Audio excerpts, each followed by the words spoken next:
Muita saúva e pouca saúde, os mares do Brasil são. Eu sou o pônio, mas eu era um peixe. I'll just die if I don't get this recipe.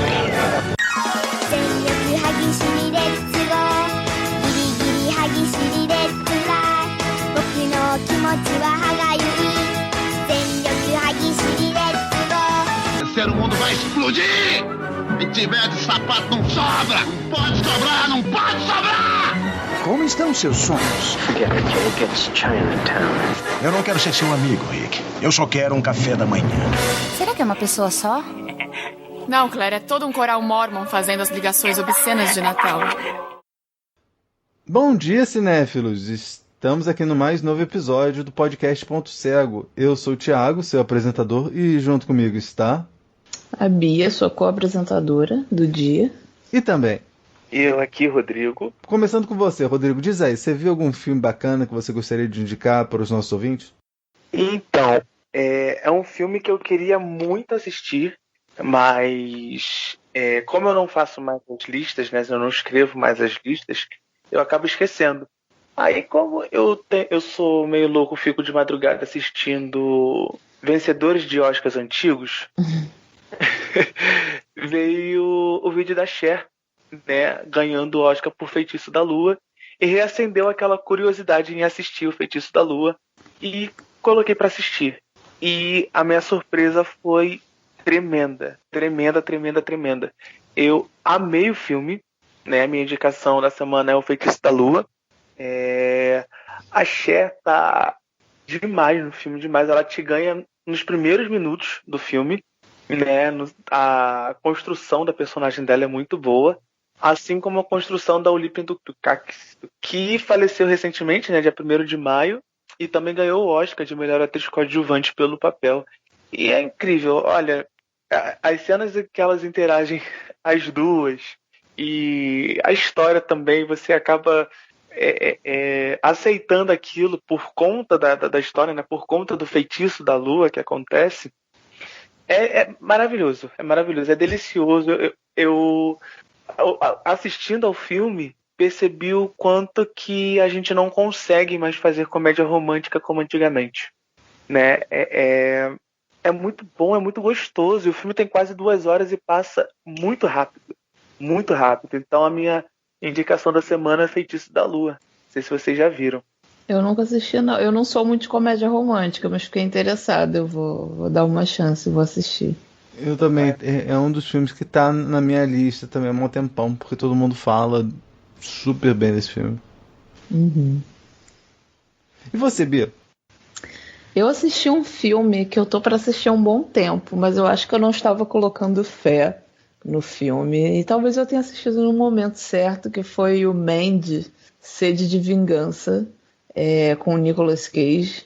E eu não sei o que eu estava esperando muito do filme, eu não tinha lido muita coisa sobre ele, assim, mas é um thriller de horror que parece uma grande viagem de LSD, assim. Uma viagem meio sombria de LSD. E vocês já viram esse filme? Já. Já viu, Thiago? Não vi, tá na minha lista, tô querendo ver há um tempão. Porque assim, eu não sou o único membro do fã-clube do Nicolas Cage aqui em casa. Uhum. Mas a outra pessoa que assiste não curte muito terror, então eu fico nessa. Eu vejo o filme do Nicolas Cage, a pessoa vai reclamar? Mas aí eu não sei, eu tô querendo ver esse filme. Porque... Nossa, assiste. Porque eu considero o Nicolas Cage o verdadeiro artista. O artista mais completo, mais versátil de toda a sua família. Uhum. E uma curiosidade, o Feitiço da Lua também é com o Nicolas Cage. Aí, ó, então, é o melhor artista da família. O que o tio dele fez de bom desde Drácula? Não fez. Eita. Jogou Virgínia no meio do nada, hein? Jogou um Virgínia aí no meio do nada. Valkyrie maravilhoso. Mas enfim. Gente, mas o Mandy é muito bom, assim. Ele é visualmente espetacular, assim. É muito, muito bom mesmo. Ele não é aquele terror que vai dar medo, se esse é o problema da pessoa que não quer assistir, ele não é aquele terror que vai te dar medo, não, mas ele é meio violento, assim, ele é meio chocante. Gostei muito. Legal. A gente podia fazer um episódio sobre Nicolas Cage. Continuando, né, isso que a gente está fazendo ao longo desse mês de maio, né, a gente recebe alguém para falar de um diretor. Pode ser o diretor favorito, pode ser algum diretor que você fala assim, não, esse diretor merece uma atenção especial que não se tem dado normalmente. E aí agora a gente vai falar, quem escolheu foi a Bia, e a Bia vai dizer quem é o diretor agora. Então, essa semana a gente vai falar sobre M. Night Shyamalan, esse diretor indo-americano que divide aí muitas opiniões, muitos amam, em igual proporção muitos odeiam. Eu me encontro no primeiro grupo porque sou muito Shyamalan sim, e ele foi a minha inspiração, na verdade, para fazer cinema, e ele segue sendo meu diretor preferido até hoje. Lá se vão, quase 20 anos? Mais de 20 anos. Acho que mais de 20 anos. Ele nasceu na Índia, falando rapidinho sobre ele, nasceu na Índia, mais precisamente no distrito de Maré, em 1970, mas ele se naturalizou estadunidense porque os pais dele já moravam na Pensilvânia, e ele nasceu durante uma viagem para a Índia. E essa ligação dele com a Pensilvânia é muito importante, porque basicamente acho que todos os filmes dele se passam na Pensilvânia, mais especificamente na Filadélfia. Ele tem muito orgulho assim, desse lugar, ele sempre acha um jeito de inserir esse amor nos filmes dele, esse amor pela Filadélfia nos filmes dele. Ele frequentou a New York University, mas ele já tinha paixão por fazer filme desde novinho, quando ele foi presenteado com uma Super 8. Isso parece aquele papo daquelas cantoras pop que falam, eu sempre soube que seria cantora desde pequena, mas não é o caso. Porque eu tô mencionando isso porque a gente consegue encontrar alguns desses filmetes dele, desses curtinhas que ele fazia quando ele era novinho, tanto no YouTube quanto nos extras de alguns DVDs dele. Ele se diz muito influenciado pelo Hitchcock e pelo Spielberg, né? Tipo, básico, né? Para variar.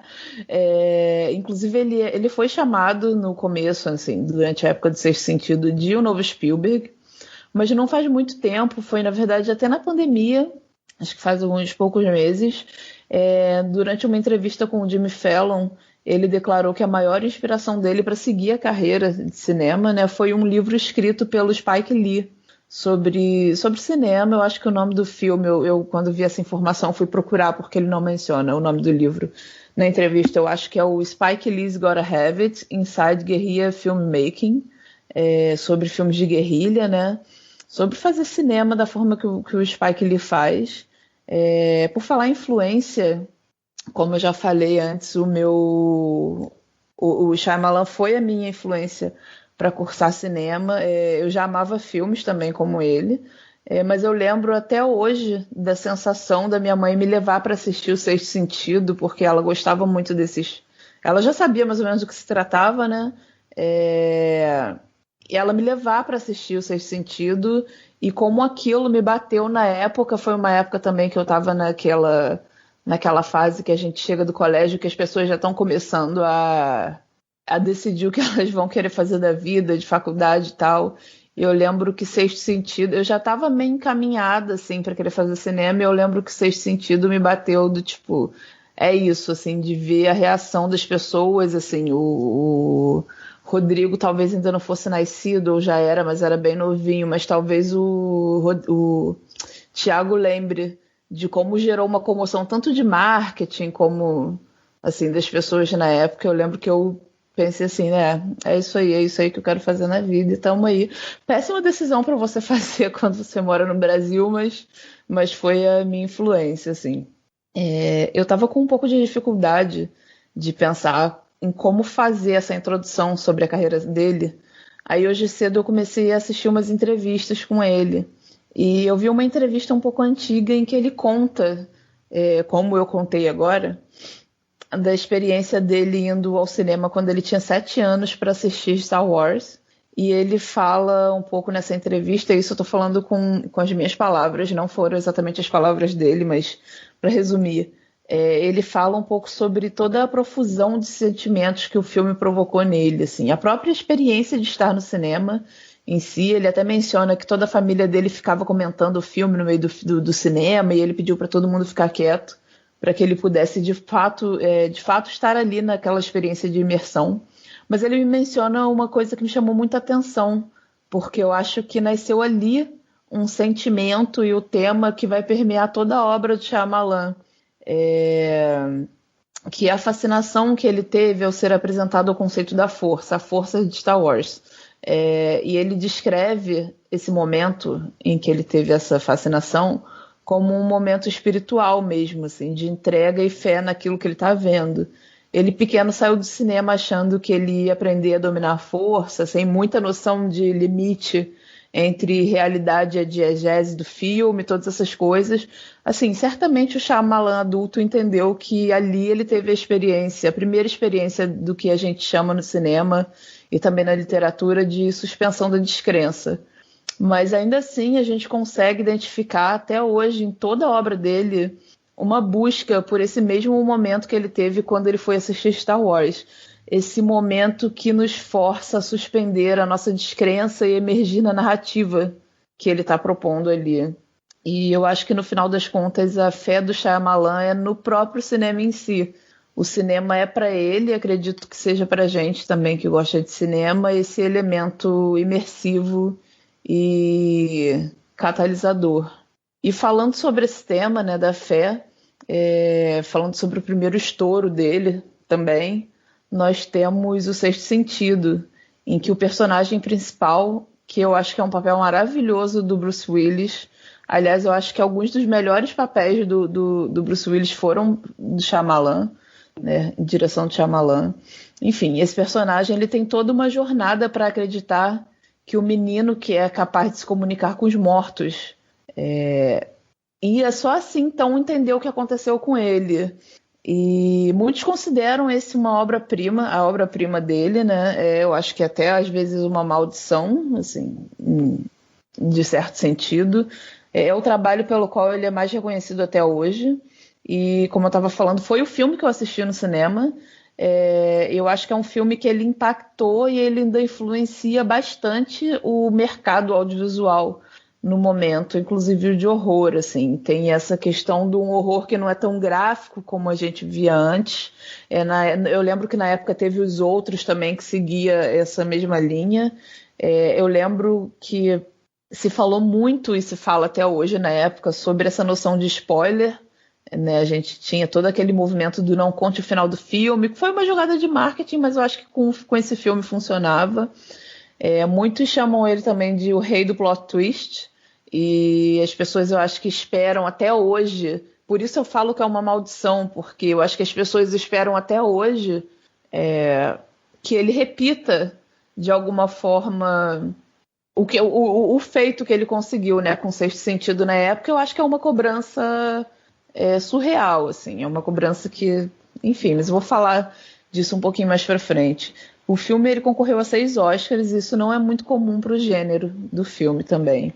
Antes do Sexto Sentido, ele teve 2 longas que são pouquíssimo falados, mas que também retratam essa busca por essa fé. Quando eu falo essa fé, ela não está exatamente em uma religião. Aliás, eu acho que ele não trabalha muito essa noção de religião, assim. Na verdade, eu nem sei se ele tem religião ou qual é essa religião nele, se ele tiver, né?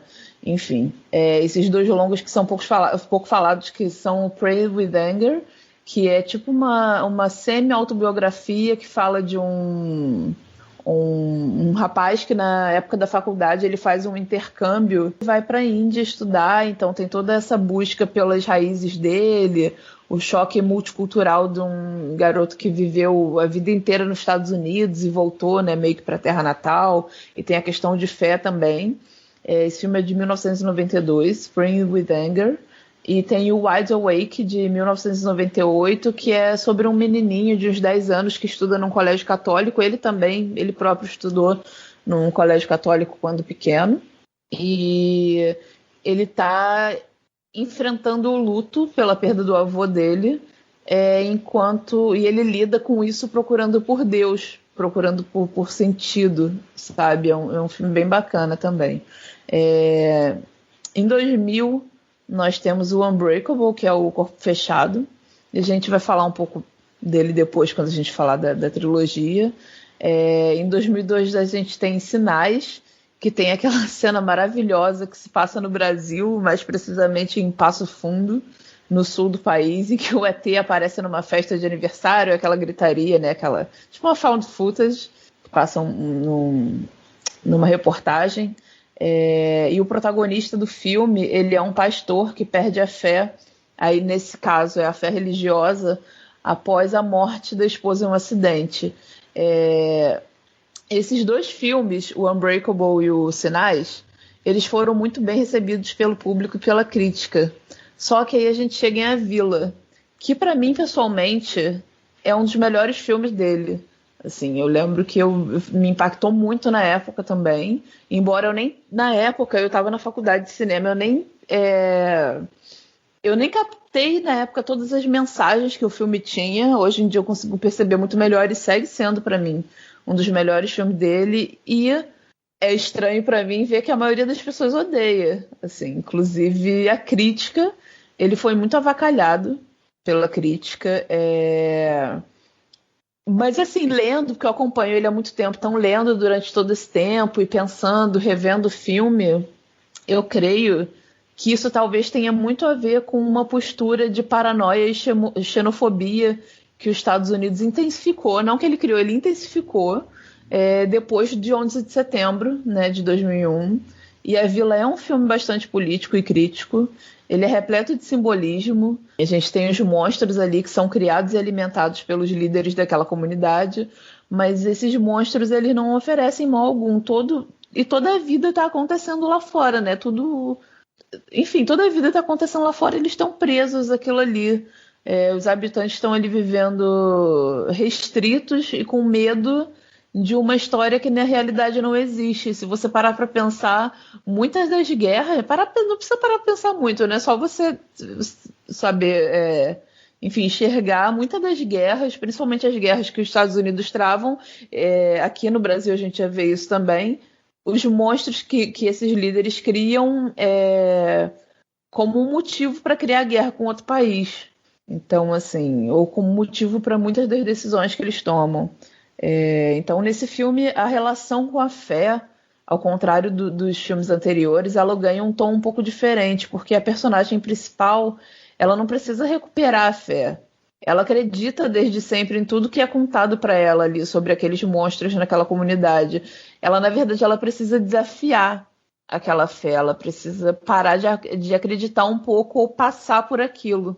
Então, acho que tem essa relação um pouquinho diferente. Então, assim, como eu já havia falado antes, o filme foi muito mal recebido pela crítica. Isso vai ser importante para a gente falar de um dos filmes da semana. E eu acredito que seja bastante por desafiar a lógica ou essa falta de lógica que estava prevalecendo nos Estados Unidos desde então. Do tipo, quem é você na fila de Hollywood para questionar o medo que nós estamos sentindo no momento que nós fomos atacados e tal. E eu penso também, e é uma coisa que me surgiu nos últimos anos, eu não tinha essa consciência, e eu li alguns artigos sobre isso também para formar esse pensamento, assim. Eu já discuti com algumas pessoas que discordam de mim, mas assim, é a minha opinião, o problema delas. E eu acho que tem algum sentido, sim. Eu acho que pesa muito o fato de Shyamalan ser um cineasta não branco, tendo destaque em Hollywood. Sendo chamado de novo Spielberg e tudo mais. Ele sofreu bastante boicote. Os filmes dele começaram a ser muito ridicularizados desde A Vila, de uma forma que, honestamente, eu não vejo cineastas brancos que também fizeram filmes duvidosos e que têm denúncias de abuso, de estupro e pedofilia passarem pelo mesmo. Assim, eu poderia enumerar um monte, mas eu não vou criar essa polêmica aqui, mas assim, o peso das críticas, que eu acho muitas vezes infundadas e tendenciosas, é muito maior se você não for um artista branco. E o Shyamalan, ele sofreu muito isso na pele, sofre até um pouco até hoje. Eu queria ler aqui, eu separei um negocinho, uma crítica da Folha de São Paulo sobre um dos filmes que a gente vai falar. Eles começam um texto assim: as notícias da morte cinematográfica de M. Night Shyamalan foram grandemente exageradas. Isso de a morte cinematográfica, o cara não morreu, sabe? Ele só fez uns filmes que foram mal recebidos, eu acho que por uma série de razões aí, um outro contexto, mas eu achei forte essa questão de a morte cinematográfica, sabe, de M. Night Shyamalan, como se o cara tivesse enterrado a carreira dele porque ele fez um filme, mesmo que seja ruim, porque ele fez um filme que foi ruim, enquanto nem estupro e pedofilia enterram a carreira de artistas brancos, sabe? Então eu acho que pesa muito o fato disso, e ele também sofreu o ataque racista, uns comentários de natureza racista e xenofóbica travestido de piadinha, e nesse eu vou dar nome. Teve uma fala do Tarantino que chamou ele de Shamalamading Dong, como se fosse engraçado você falar o nome de uma pessoa de forma jocosa. Eu lembro que eu compartilhei uns artigos sobre ele no meu Facebook há uns anos atrás e gerou um estresse assim, generalizado entre algumas pessoas por causa dessa visão. Mas, enfim, tem um artigo muito bom da Vice que relata um pouco da xenofobia e do racismo que ele sofreu, que fala assim, M. Night Shyamalan não merece ser uma piada ambulante. Tá em inglês, eles dão um relato assim sobre os ataques que ele sofreu, fala inclusive dessa questão do Tarantino, que o Tarantino elogiou ele, mas ao mesmo tempo fez essa piadinha escrota.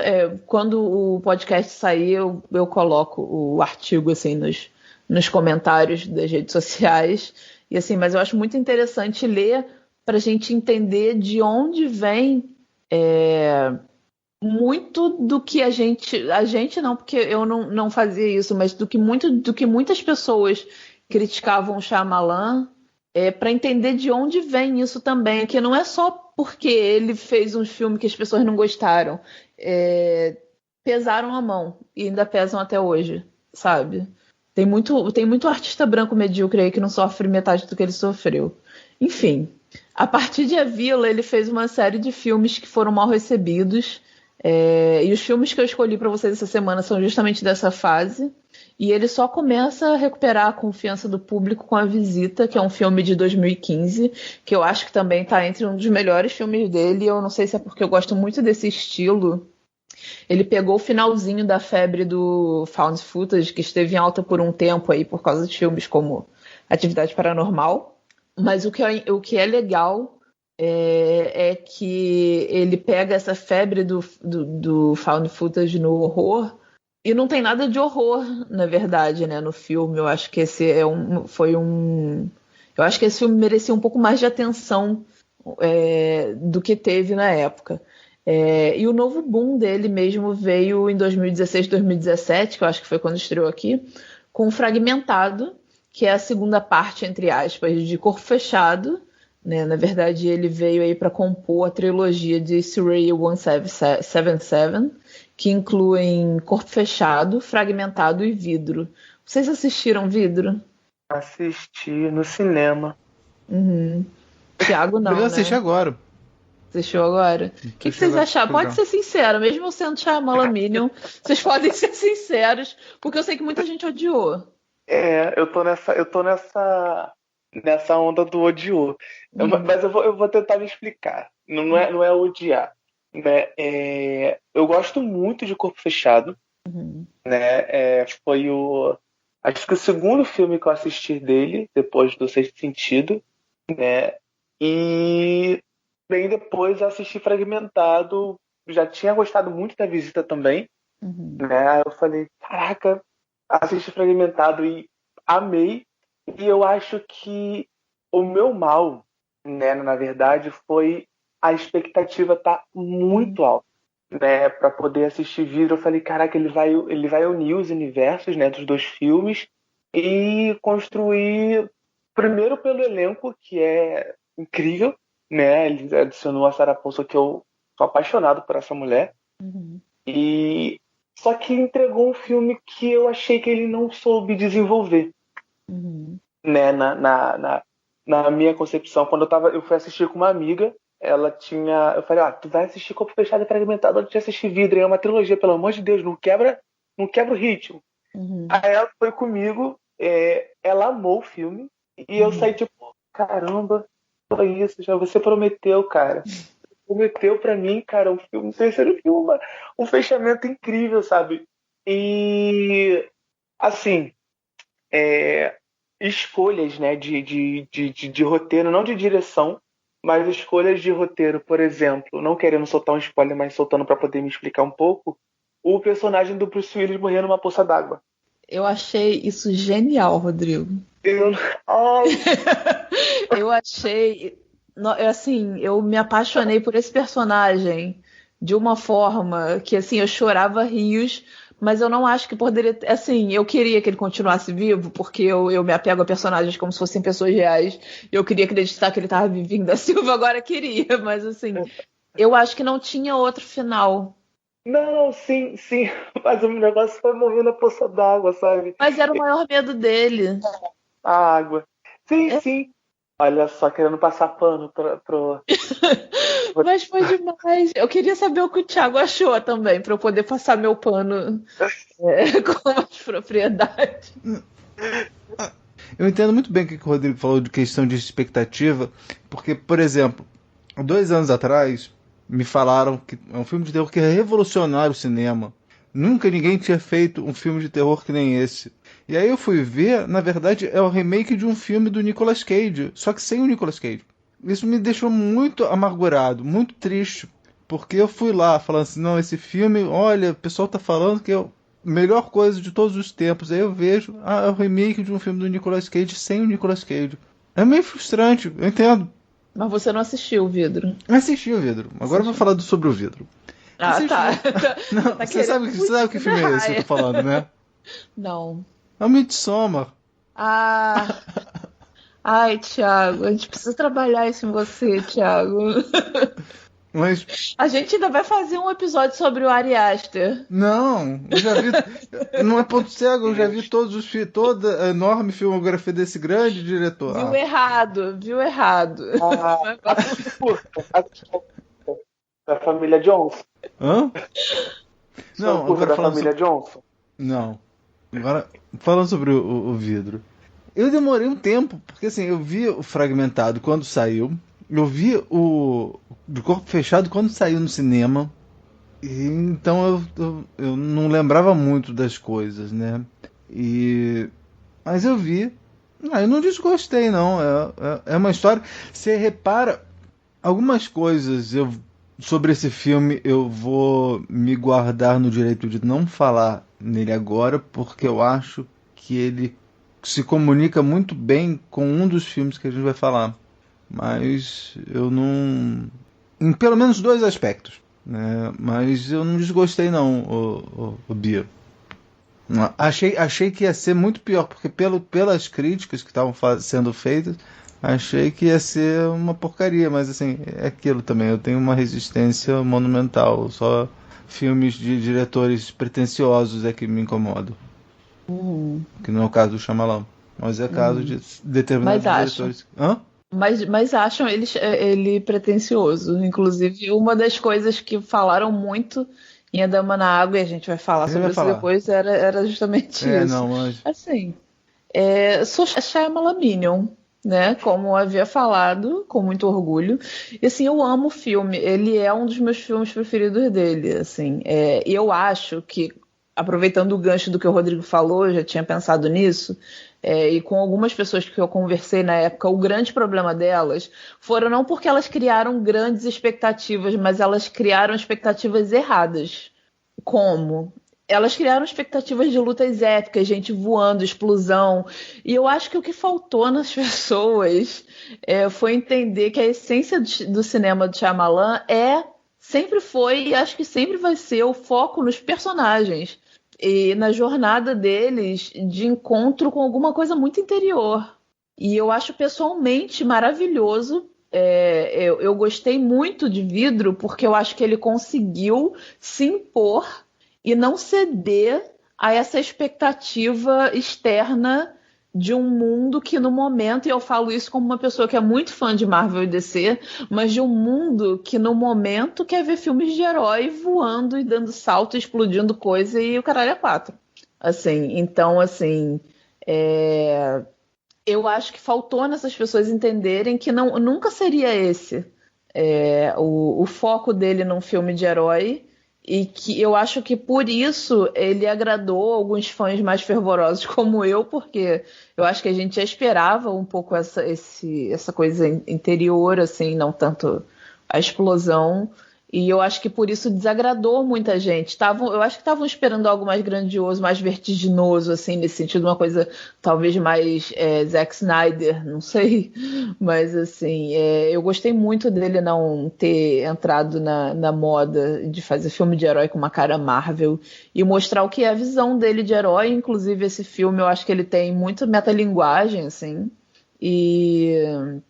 honestamente, eu não entendo, assim, porque muita gente esperou. Alguém pode não ter gostado do filme, mesmo tendo entendido completamente. Não tô tirando o mérito, falando que não entendeu quem não gostou, quem não entendeu, não. Acho que alguém pode não ter gostado porque não gostou. Mas eu acho que muita gente que eu vi não gostou porque tava esperando isso, né? Tava esperando Marvel. Eu acho que se a gente quiser ver Marvel, a gente vai ver um filme da Marvel, sabe? Acho que quando a gente quer ver Shyamalan, a gente tá esperando uma outra coisa. Assim, a jornada dos personagens ali não é ser um contra o outro, né? Na verdade, eu acho que eles estão muito unidos ali por um mesmo propósito, né? Em comum, cada um da sua forma. Eles foram ali unidos por um plano do Glass, né? Do Mr. Glass, que por sua vez também só o fez, né? Só orquestrou todo esse plano em busca de seguir o que ele entende como a própria jornada dele. Um mérito para mim do filme, ele conseguiu unir essas duas histórias que eram tão distintas, que para mim Corpo Fechado e Fragmentado tem 2 tons completamente diferentes. Eu acho que ele conseguiu unir e deixar uma atmosfera completamente natural, porque não me causa estranhamento passar de Corpo Fechado para Vidro, e não me causa estranhamento passar de Fragmentado para Vidro também, assim. E como a gente falou de fé, né, como eu falei de fé lá no começo, eu acho que nesse filme a busca dessa fé reside justamente numa fé que eles precisam ter em si mesmo. Eles estão ali sendo pressionados justamente a se convencer de que tudo que eles acreditam até o momento, acreditam que eles são, não é real. O único que não duvida disso em momento nenhum é o Mr. Glass. Eu lembro que tem uma cena que me deixa bem... O McAvoy, eu acho ele um bom ator, mas eu acho que nesses 2 filmes ele foi extraordinário. Tem um momento de dúvida, que é até a personagem da Patricia, que ela é a mais fervorosa, né? Ela é a que mais acredita. Quando ele consegue passar ali, quando a Patrícia tem aquele momento de dúvida, você pensa meio fudeu, porque ela que segura toda aquela, pra mim, né? Toda aquela estrutura, aquele culto que vive ali dentro do Kevin. Enfim, eu gosto muito desse filme, assim, eu não consigo... Eu acho que pra mim, Vidro... algumas pessoas vão querer me bater, mas eu acho que Vidro pra mim, ainda, no meu coração, ele ainda tá acima até de Fragmentado, assim. E eu gosto muito de Fragmentado, e eu gosto muito também de Corpo Fechado. Nossa, abriu uma porta sozinha aqui em casa, eu fiquei meio... É o pessoal pra poder bater. Vai sair uma horda enfurecida de haters de Shyamalan. Enfim, o Shyamalan, ele também fez e tem atualmente no ar alguns trabalhos na televisão. O primeiro foi a série Wayward Pines, que foi produzida por ele. Teve um episódio também dirigido por ele. Acredito que ele tinha a mão ali nos rumos da história também. E a primeira temporada é muito boa. Assim, eu acho uma série realmente foi uma das melhores que eu assisti nos últimos tempos. Eu acho que é de 2014, por aí. 2015, não lembro agora. Aí já na segunda temporada ele saiu da produção e parece que desandou. Eu também não fiz muita questão de assistir. E atualmente está no ar pela Apple TV. Na verdade, eu acho que está em hiatus, porque terminou a segunda temporada agora. A série Servant, que tem produção, direção dele em alguns episódios. A filha dele também, que é cineasta, dirigiu alguns episódios, a Ishana Shyamalan. E assim, eu tive a oportunidade, falando assim da minha história com ele, eu tive a oportunidade de estar presente em 2 encontros com o Shyamalan aqui no Brasil. Não tive coragem de falar com ele, embora eu tenha tido a oportunidade, eu travei, assim. A primeira... Ele já esteve aqui no Brasil algumas vezes, inclusive para filmar uma cena de vidro que não entrou no corte final. Mas enfim, eu fui numa palestra dele no Projac em 2015, que era para alguns convidados e alguns funcionários da casa. Ele ainda não havia lançado a visita e nem fragmentado, então ainda não havia todo esse papo de renascimento de Shyamalan e nem nada disso. Estava eu lá com os olhinhos brilhando, conseguindo, tipo assim, né, ver um ídolo, uma pessoa que eu admiro muito, que teve um impacto, né, na minha formação. E foi nessa oportunidade, foi nessa ocasião que eu tive a oportunidade de falar com ele, mas travei, não consegui, ele foi embora. E na segunda vez foi na CCXP, em 2018 em São Paulo, que ele havia lançado já fragmentado e estava divulgando Glass, e as pessoas ainda não tinham assistido Glass, então assim, já era legal voltar a gostar de Shyamalan. As pessoas já não sentiam mais vergonha, já não era mais um guilty pleasure, né? E ambas as vezes, assim, ele falando de cinema, você consegue sentir a paixão pelo cinema e pelo que ele faz, assim, quando você assiste alguma coisa assim. A gente que gosta de cinema também, é muito difícil não se contagiar, sabe? E só para fechar, assim, essa breve explanação sobre ele, como eu falei, eu tinha compartilhado uns anos atrás uma coisa nas redes sociais que causou um estresse entre as pessoas que me seguiam, mas o nome da matéria do site se chamava, era um site americano, que eu não lembro o nome agora, mas era Quando Shyamalan Era o Novo Spielberg, que fala um pouco dessa questão dele ter sido considerado o novo Spielberg quando ele surgiu, né? E tem uma citação que eu acho bastante pertinente para finalizar, assim, essa breve explicação sobre ele, que é uma opinião da pessoa que escreveu, né? Abre aspas. Embora eu não ache mais que o Shyamalan vai ser o novo Spielberg, eu não acho também que isso ainda importe. Contanto que ele continue fazendo bons filmes do gênero como Fragmentado e Espero Vidro, a pessoa ainda não tinha assistido Vidro, eu acho que Shyamalan será seu próprio roteirista, diretor e continuará fazendo filmes interessantes. Isso é melhor do que ser o novo Spielberg. Eu acho isso legal porque eu acho que muita como eu havia falado antes, muita da pressão e de tudo que a carreira de Shyamalan sofreu até aqui tinha muito a ver com a expectativa de que ele se tornaria esse novo Spielberg. E não aconteceu, não vai acontecer. Que bom que ele não é o novo Spielberg, que ele é o Shyamalan, sabe? Então, assim, eu como fã fico muito feliz que ele seja o Shyamalan e não o novo Spielberg. É isso, acabei. É sensacional, Biro. Mas antes de a gente entrar nos filmes, eu queria ver com o Rodrigo. Rodrigo, você podia falar pra gente como surgiu sua relação com o Shyamalan? Qual é a sua opinião sobre ele? Primeiramente, antes de eu iniciar, eu quero pedir desculpas. Mentira, tô brincando. Mas, assim, a minha primeira experiência, né, com o Shyamalan foi assistindo o Cine Belas Artes do SBT, O Sexto Sentido, né, lá em 2001, mais ou menos, 2002, quando passou o filme na televisão. Não a primeira vez, obviamente, mas o medo que eu tinha de assistir ao filme, né, porque eu na época eu tinha 8, 9 anos, eu era muito cagão para assistir filmes de suspense e de terror. Muito, muito. E minha prima já tinha assistido e ela adorava colocar medo em mim e na minha irmã, que éramos mais novos do que ela. E um dia estava passando e eu parei para ver. Tem umas cenas, né, meio tensas para mim na época, mas eu gostei muito do filme, né? Gostei muito do filme e vi depois os outros filmes mais tarde, né? Menos os Sinais. Sinais eu assisti logo depois de Sexto Sentido, gosto muito também. Eu acho que ele trouxe uma nova roupagem aos filmes de alienígenas, né? De ET, para essa coisa que já é um leque enorme, né? Que traz o próprio Spielberg como inspirações. Eu acho que ele inspirou vários diretores, roteiristas depois de Sinais, né?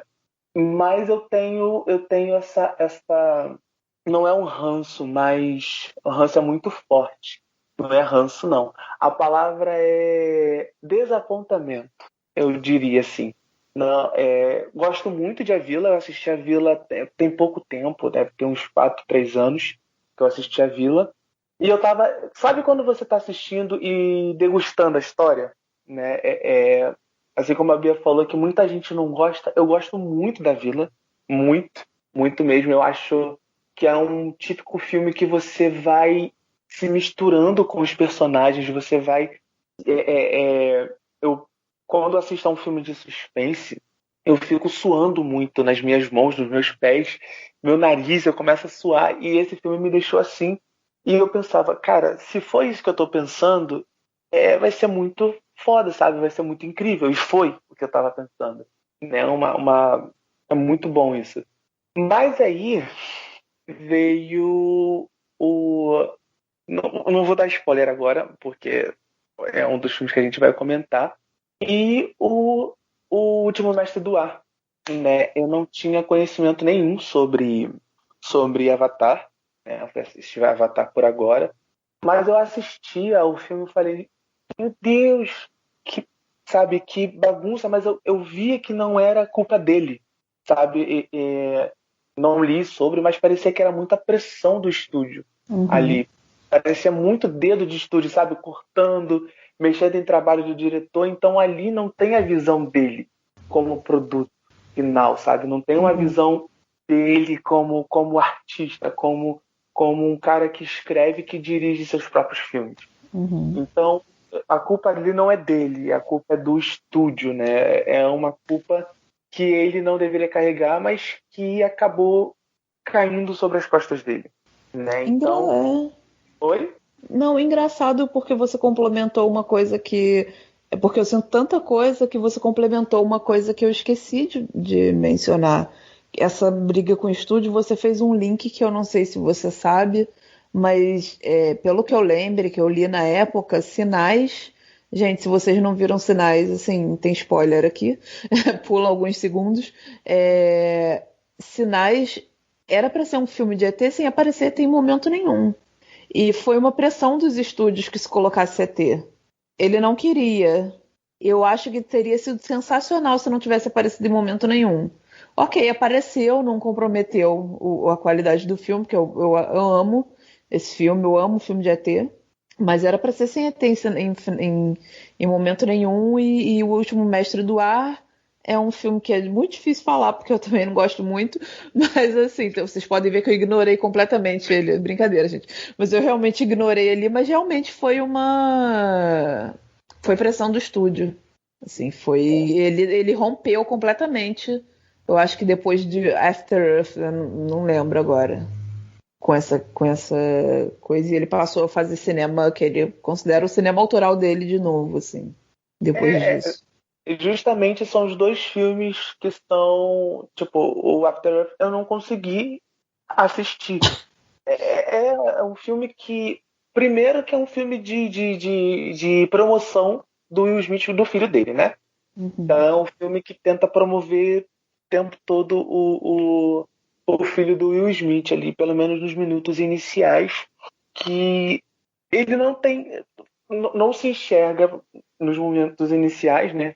A mão do Shyamalan.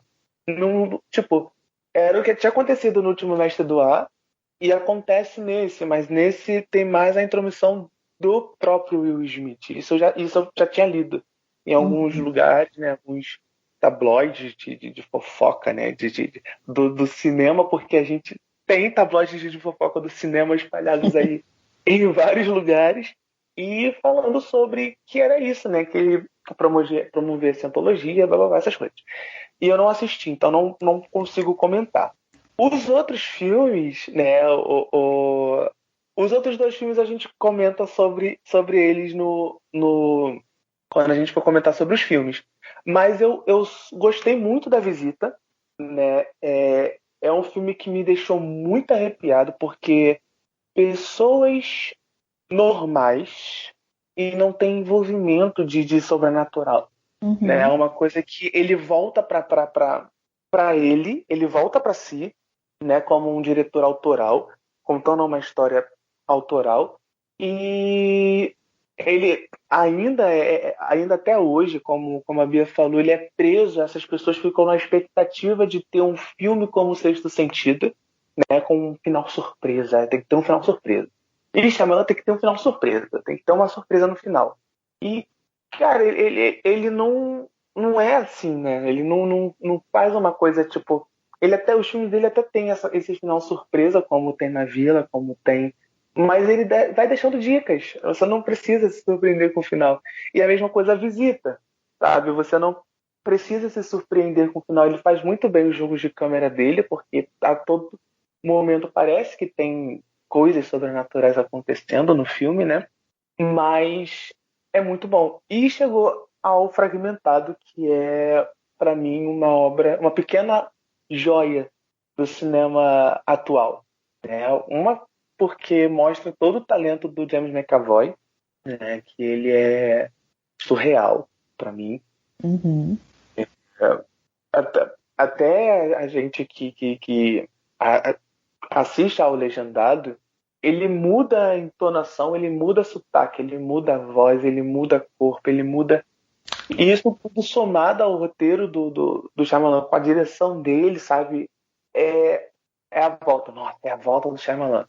Não é a volta dele, mas ele mostra o melhor, sabe? Eu acho que nos outros filmes, né, entre O Sexto Sentido e o Fragmentado, que acontece no Vidro para mim, como eu já tinha mencionado, em alguns momentos não desenvolver algumas coisas, não saber como desenvolver algumas coisas para mim.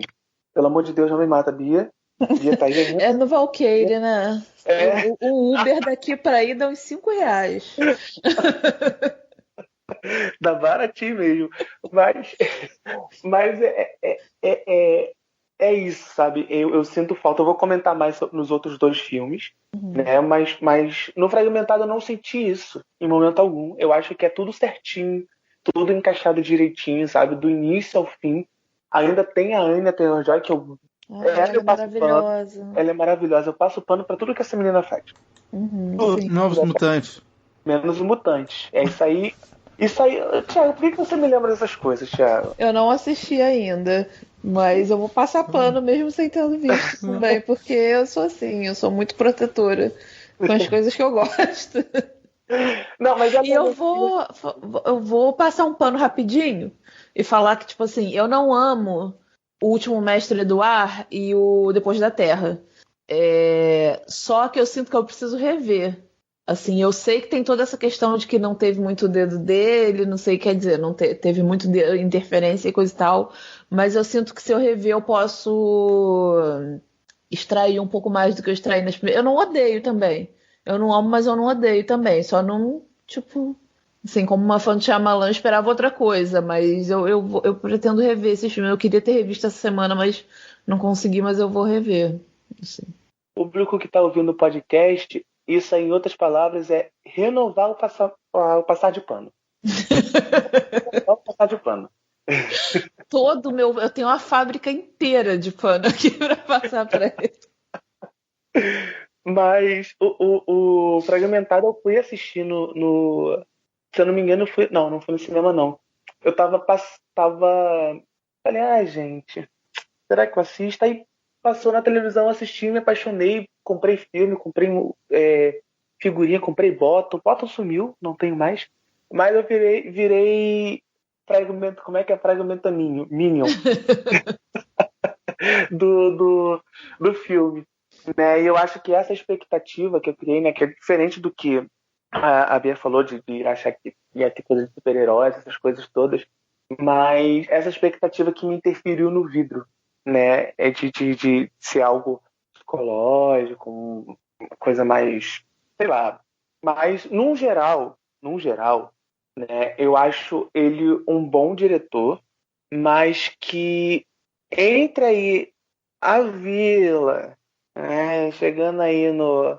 A Visita tem uns negócios aí, uns pedregulhos enormes aí, que ele deu umas topadas, deixou sangue, e para recuperar foi um pouco difícil. Mas isso aí eu vou falar um pouquinho mais à frente.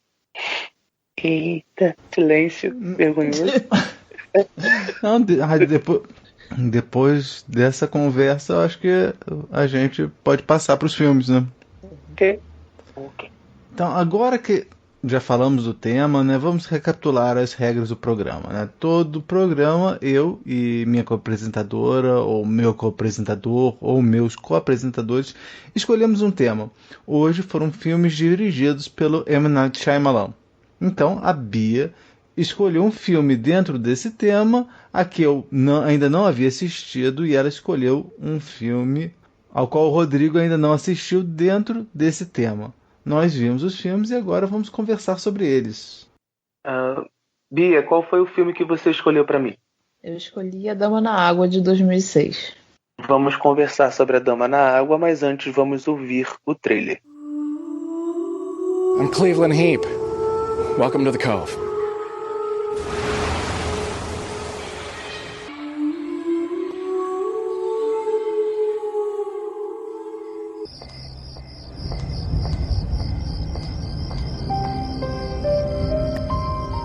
Splashing some nights.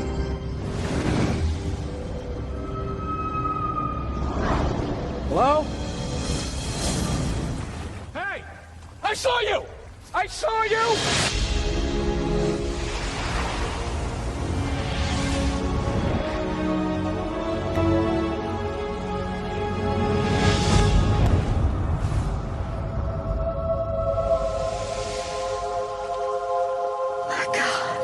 You have an animal size. I don't know who you are, but you did something to my thoughts.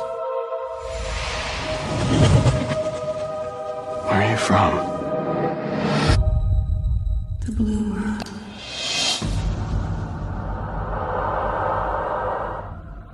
When the door to her world is opened. Oh my God. Others will come through. What do you think it was? Some kind of dog? Are there any wolves in this area? Hyenas? An animal that size doesn't just walk around not be seen. And the fate of this world. Why is she here? She's trying to save us. Does man deserve to be saved? Lies in her hands. What do you see? Cleveland, run! Something go wrong? What's happening? I thought it was gonna be safe! M. Night Shyamalan's Lady in the Water. How many of you are there?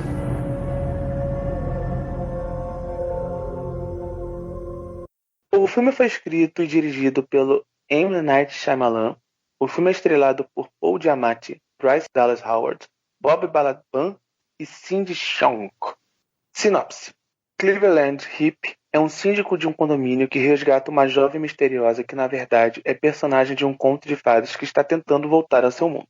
Ele se envolve cada vez mais com ela, esforçando-se para protegê-la das criaturas mortais que a impedem de voltar para casa. Essa sinopse vem do site Papo de Cinema. Já posso começar aqui uma coisa para poder a Bia começar já a preparar os panos? Mas, brincadeiras à parte. Então, A Dama na Água, ele veio para mim, né, assim, é aquilo que o Thiago a gente sempre fala, o filme vem na hora certa pra gente assistir no momento certo, né? A Dama na Água, junto com Depois da Terra, são os filmes que eu ainda não assisti. Shyamalan, fora os outros dois, Os Olhos Abertos e o Praying with Danger. Né? Mas o Depois da Terra é um filme que eu não pretendo assistir, então não me coloco à disposição para assistir. E A Dama na Água tinha uma curiosidade. Né? Então, quando veio o tema, eu já falei pro Thiago falar pra Bia que é Dama na Água, que eu ainda não assisti. E porque era um filme que eu tinha uma curiosidade, mas eu não tinha uma certa coragem em assistir, né? Eu não costumo ler críticas antes de assistir a um filme, né? Não costumo saber sobre, então esse eu não pesquisei. Mas eu lembro que na época do lançamento ele foi mal falado. Quando a gente passava no jornal, via aquelas estrelinhas, né? Tinha as notas estrelinhas, tipo, o Extra tinha muito isso. E eu lembro que tinha uma estrela, sabe? De 5. Eu falei, caraca, esse filme é um filme que não vou assistir agora. E eis que chega um momento que eu assisto ao filme e foi um filme que eu tava assistindo e querendo algo, sabe? Eu não sei se eu vou conseguir me explicar. Eu acho que o que salva pra mim no filme inteiro é o Paul Giamatti. Calma, Bia. Desacelera o coração, desacelera o batimento. Respira comigo. Porque eu gosto de algumas escolhas, né? Eu achei interessante ele ter colocado um crítico de cinema no meio do filme como se estivesse cutucando, sabe? Os críticos de cinema ali, né? Que é o personagem mais sério e mais tipo... Ah, legal, tô aqui, sabe? Ah, vou criticar alguma coisa aqui do nada. Vou criticar uma coisa que eu gostei muito. Por que todo filme de comédia romântica tem chuva? Aí ele, tipo, o Cleveland tenta dar uma ênfase. Ele, não é isso não, sabe? É uma coisa que não tem lógica, não é isso não. É bobeira, sabe? E muitos críticos, né, depois falaram muito mal de A Vila, como a gente já tinha comentado, falaram muito mal muito mal não, algumas coisas que eu li sobre Sinais também, né? E como um crítico ele pode pesar um diretor / roteirista do seu projeto, né? Como isso pode machucar, né? Só vendo nesse filme o que acontece com o crítico de cinema no filme, né? Só ver o quanto que isso traz para a realidade, pelo menos para mim, do Shyamalan, né? Em relação a esses críticos.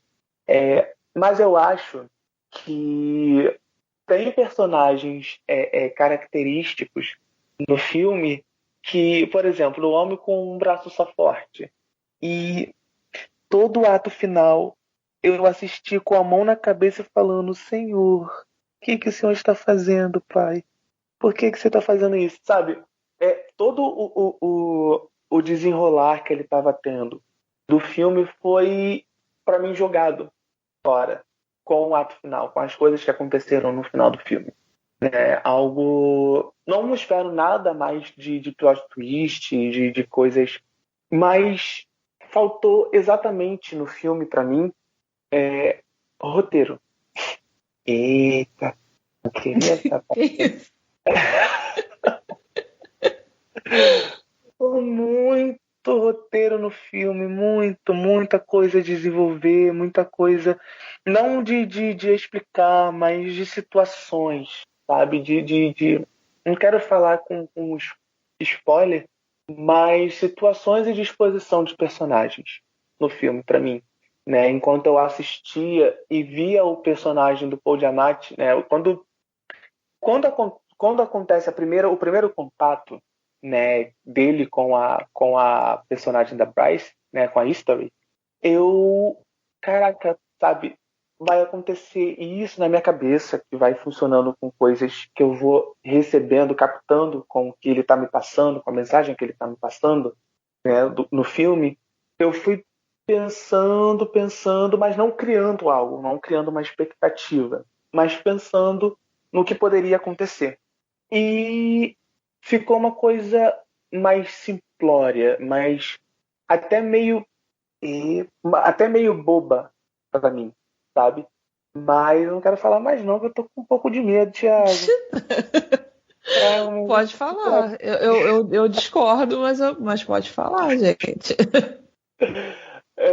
Mas é isso. É basicamente isso, né? Eu acho que Por exemplo, eu sei que são visões diferentes, são coisas totalmente diferentes, mas ele para mim, nesse filme, ele criou uma fábula, né, uma história de uma fábula que, se tivesse na mão de um Guilherme Del Toro, por exemplo, eu acho que estaria muito mais desenvolvido do que ele desenvolveu. Eu acho que é isso. Mas, pronto. Acabei aqui o massacre. Eu acho que eles, na verdade, eles têm... Eu já ouvi muito essa comparação, assim, tipo, né, sempre pesando mais pro lado dele. Eu já ouvi muito essa comparação, mas eu acho que eles ainda têm um estilo um pouco diferente, assim. O Shyamalan e o Guilherme, pelo menos é uma boa comparação, mesmo que seja pro lado negativo. E você, Thiago? Eu tive que reassistir esse filme, porque era o único filme dele que eu acho que eu não assisti há um bom tempo. Assim. Por coincidência, hoje a gente está gravando no dia 12 de maio, né, uma quarta-feira. Então, no dia 11, a página Hulk Cinéfilo, no Twitter, falou o seguinte: 2021 e ainda tem gente que não gosta de Dama na Água. Que cringe. Eu acho que eu vi isso. Eu falei assim, que coisa apropriada. Porque assim, agora sério, eu não desgostei. Eu tava achando realmente que é aquilo. Pro episódio de hoje, eu além de ver o filme que a gente vai falar, A Dama na Água e O Vidro, e eu vou dizer que eu não achei nenhum deles tão horrível quanto eu estava esperando que ia achar, né? Pelo contrário, assim, eu achei bem interessante o Dama na Água, né? O Rodrigo fala, né, sobre questão de conto de fada, né, sobre uma fábula, né? Ele está querendo criar uma fábula, né? Então você acaba tendo que operar com a lógica de fábula, né? Porque eu acho que só em fábula mesmo as pessoas iam aceitar tão rápido a história que o Cleveland conta, né? Que o Cleveland conta a história. Eu tô precisando da sua ajuda porque tem uma ninfa que tá precisando da sua ajuda. O pessoal fala assim, beleza, eu vou ajudar. Assim, atualmente aqui no 2021, sabe, o pessoal ia fechar a porta na cara dele. Mas eu acho que é nessa lógica de fábula, as pessoas realmente acabam aceitando. E eu vou dizer que, pelo que eu soube, para o Shyamalan, esse foi seu filme mais importante, né? Ele queria dizer alguma coisa nesse filme, né? É engraçado que eu ficava vendo algumas coisas de eles falando, né, de como, né, 2006, né, tava anos turbulentos. Eu falei assim, cara, assim, a gente está em 2021 e tá muito pior. Mas eu acho que é isso. Eu acho que ele gosta de contar histórias. Ele gosta desse ato de contar uma história, né? Seja a fábula, no caso desse filme, seja no caso de história em quadrinho, né? No caso tanto no Corpo Fechado quanto no Vidro, né? Você tem essa relação que ele tem, né? Até de se esforçar de relacionar as histórias de super-herói com os mitos e as lendas de heróis de antigamente, né? Eu acho que isso é uma marca característica dele, eu acho, né? E o Rodrigo falou da questão de crítico, e eu acho que o problema do Shyamalan com os críticos, principalmente no caso do crítico feito pelo Bob Balaban, é o crítico querendo sobrepor a sua concepção, a sua ideia, a sua análise acima da outra, né? Porque o crítico está sempre falando que não, isso está errado, ninguém tem criatividade, eu odeio comédia romântica, e aí o cara vai ver, não gostei. E aí Ele está sempre querendo dizer o que vai acontecer, porque como não existe criatividade, ele já sabe todas as histórias, tudo que podia ser criado, ele já sabe. E aí ele vai sistematicamente errando as coisas. Tem uma determinada hora em que o Cleveland ele descobre que ele tem que juntar um grupo, né? E aí ele vai e pergunta para esse crítico que conhece tudo, e pergunta, eu estou precisando formar um grupo. Aí ele vai e indica pessoas que não são, que no final das contas não são as pessoas as escolhidas. Apesar de que no final, né, todas elas, até mesmo as que não são escolhidas, elas acabam ajudando, mas você vê que as opções, né, tanto que no momento derradeiro do crítico, ele presume coisas que acabam não se realizando. Eu acho que o que o Shyamalan está falando não é da crítica em si, né? É da crítica que quer impor a sua opinião sobre os demais. É arrogante, uma crítica arrogante. Exatamente. Uhum. É claro que assim, muita gente teve problema, né? Aquela questão que a gente falou da questão da arrogância do Shyamalan, né? Que ele, como a Bia falou, né? Ele é muito influenciado pelo Hitchcock. E aí ele, assim como o Hitchcock, ele vai querer aparecer nos filmes, né? Mas ao contrário do Hitchcock, que fazia assim, tipo, figuração, o Shyamalan quer participar, quer fazer um personagem. E justamente nesse filme ele acaba sendo escolhido para ser um personagem de destaque, né? Que, segundo a lenda, ia ser uma pessoa que ia influenciar a humanidade toda, né? Mas eu acho que o que eles estão querendo falar que não é o autor que é mais importante, né? No final das contas, o mais importante é a história. E aí por isso que acaba o nome da ninfa sendo Story, né? Uhum. Eu acho que é isso que o Shyamalan quer botar em destaque. É claro que assim, eu ia achar muito mais foda se o M. Night Shyamalan estivesse fazendo o M. Night Shyamalan. Uhum. E aí a Story ia estar lá para inspirar ele para fazer um filme. Eu ia achar isso foda. Mas não foi o caso, né? Uhum. Eu acho que o que o Shyamalan quer dizer é justamente isso, né? Assim, a importância da história, que é uma das coisas que eu acho que dá para ver nesse filme, nos filmes da trilogia, né? Muito essa atenção, essa fascinação, esse deslumbramento, né? Como você falou da questão de quando ele viu a força, né? Esse deslumbramento que a história pode oferecer, né? Você, como você disse, né? Aquela suspensão da descrença, né? Você embarca tanto numa história que acaba aceitando que as pessoas aceitam o convite do cara sem fazer muita pergunta, né? Você aceitando que tem um cachorro feito de grama, né? Você aceitando que aparece uma águia gigante no final, né? E uma outra coisa, sem querer dar spoiler, mas o Rodrigo já falou lá, que o crítico falou do troço da chuva e do beijo na chuva, e ele também estava errado nessa questão, porque eu estava torcendo lá pro Paul Giamatti, mas não rolou. Tem uma tensão sexual esquisita entre eles no começo, né? Isso é engraçado porque isso é uma coisa que o Shyamalan não trabalha nos filmes dele. Sim. Ele não tem ele não tem esse apelo, né, sexual, mas tem uma tensão esquisita entre eles que eu nem sei se foi intencional, na verdade, mas tem eu senti esse... Quando eu não sei se eu senti isso na primeira vez que eu vi, mas dessa vez eu fiquei meio eu não lembro disso, sabe? Eu só achei estranho os nomes, né? Porque, ao que parece, segundo a lenda que é me contada pelo filme, a história que é me contada pelo filme, essa lenda é uma lenda coreana, uma história de ninar coreana. Mas os nomes não são coreanos, né? Assim, tipo Scrunt, Narf. Quando ela falou Narf, eu pensei assim, é o Pink do Pink e o Cérebro. Sim, eu tenho que rever. Eu também prestei atenção nisso na ocasião. Mas assim, tipo, não desgostei, não.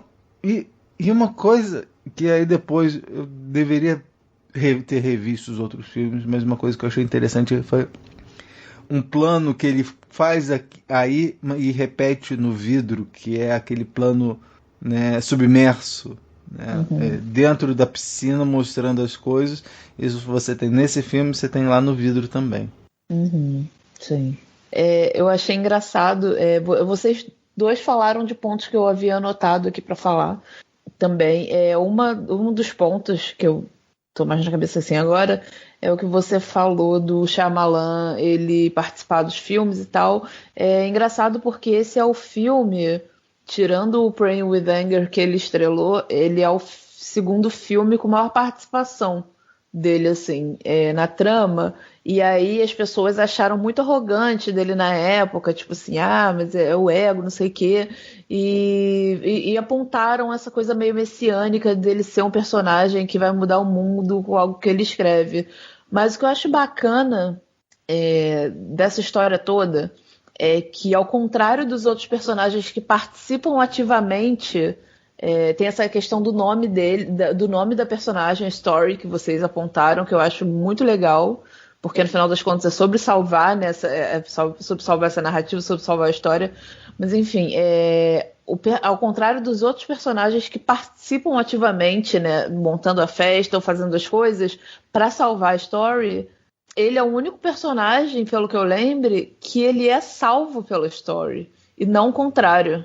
Assim, a Story aparece para salvar a criatividade dele, para direcioná-lo.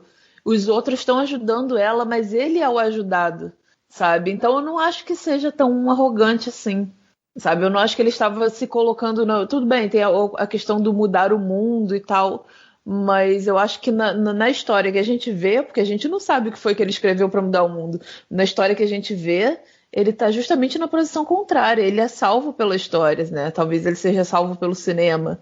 Assim, é como eu enxergo. Não sei. Rola essa cutucada mesmo no crítico de cinema. Como o Thiago... Eu acho que o Thiago complementou justamente o que o Rodrigo falou. Era uma coisa que eu ia apontar também, que é essa coisa. Mas tem um ditado popular que a gente fala, tipo... não aceite críticas de pessoas que nunca construíram nada, enfim.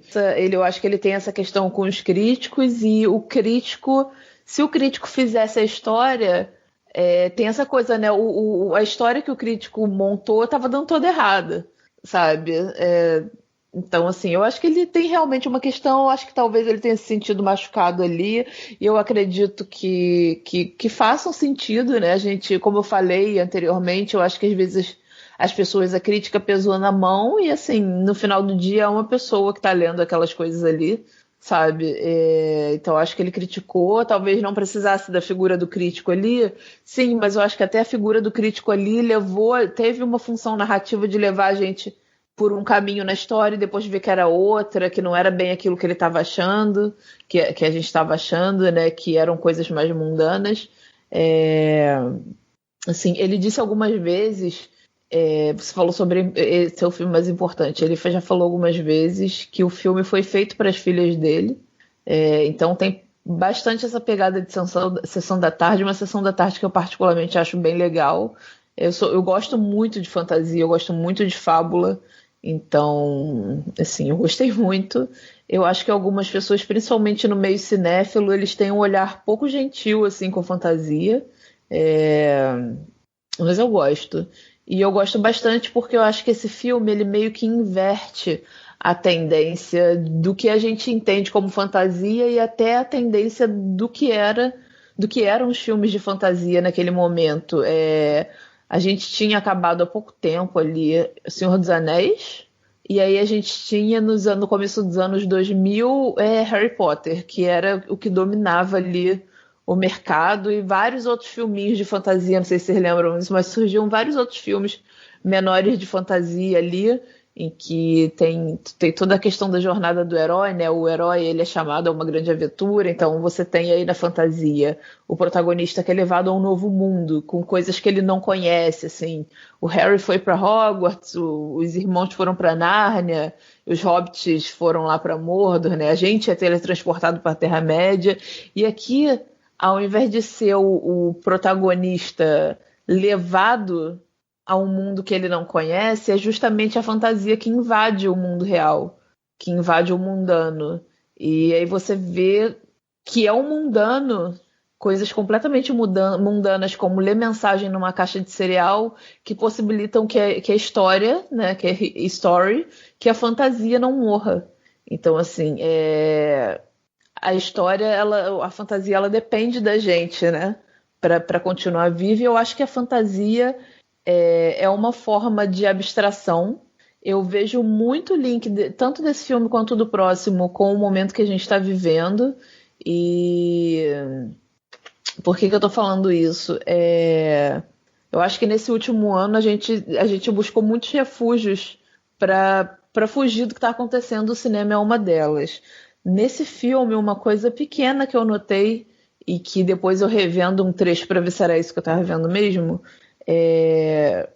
uma das cenas retrata na televisão o que está acontecendo no fundo da guerra do Iraque. E era um momento meio tenso, assim.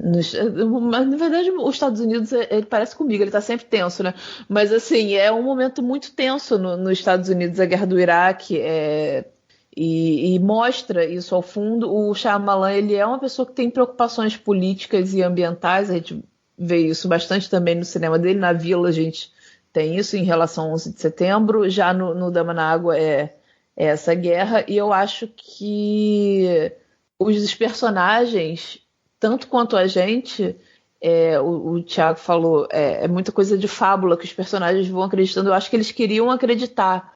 E você pode ver que o personagem que é mais resistente a acreditar, e que na hora que tá todo mundo tenso lá tentando salvar a menina, ele é o que mais resiste a acreditar, é o personagem que eu esqueci o nome dele agora, mas que ele fica o dia inteiro vendo TV, vendo as cenas de guerra.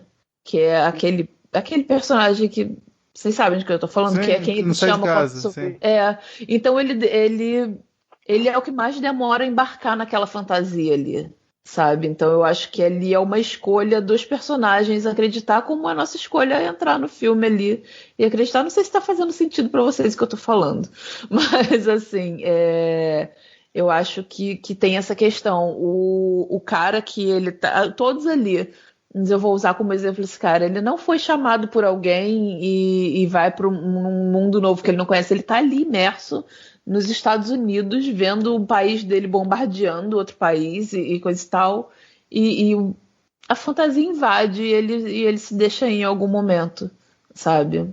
Uma coisa que eu acho muito interessante de todo o cinema do Shyamalan, a gente vai ver uma coisa dessas no outro filme também, mas eu acho que ele tem isso em tudo, inclusive ele tem muito disso na série também, é a relação dos personagens com a câmera.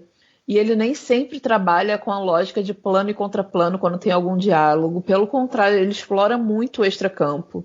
E toda a cena inicial do Mr. Hip, do Cleveland, com aquela vizinha Cindy, ela é feita sem mostrar o rosto dela de forma alguma, a gente só vê quem é em outra cena, assim.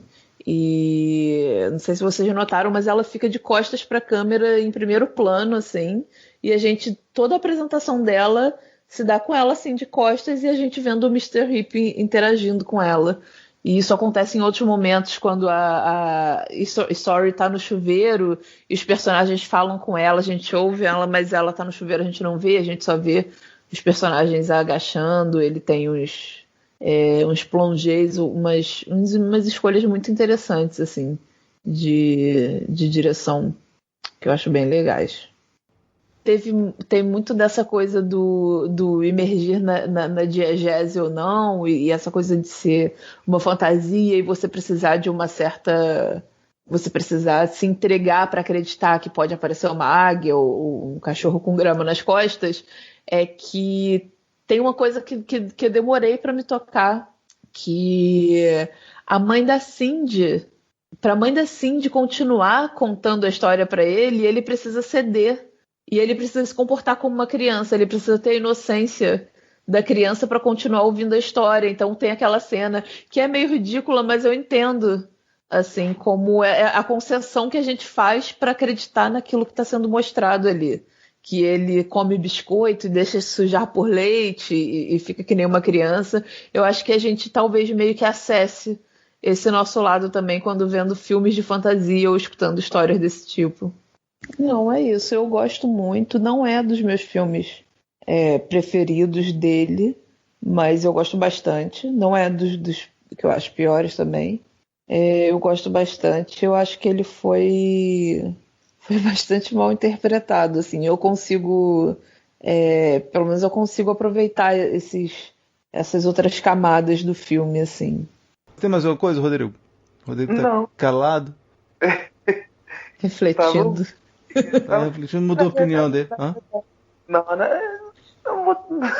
Assim, foi uma boa reflexão, né? Coisas que eu não tinha reparado no filme, né? Eu sou apaixonado por filmes de fantasia, mas não mudou a opinião, não. Pela mesma coisa. Você tá satisfeita, Bia? Sim. Então, vamos passar pro próximo. Diz aí, Bia, qual foi o filme que você me indicou? Eu te indiquei O Fim dos Tempos, de 2008. Vamos conversar sobre Fim dos Tempos logo depois de ouvirmos o trailer. Vocês já ouviram falar nesse artigo do New York Times? Aparentemente, abelhas estão desaparecendo por todo o país. Milhares delas. E há algumas teorias para que isso aconteça. Não tem ninguém aí interessado ao que acontece às abelhas?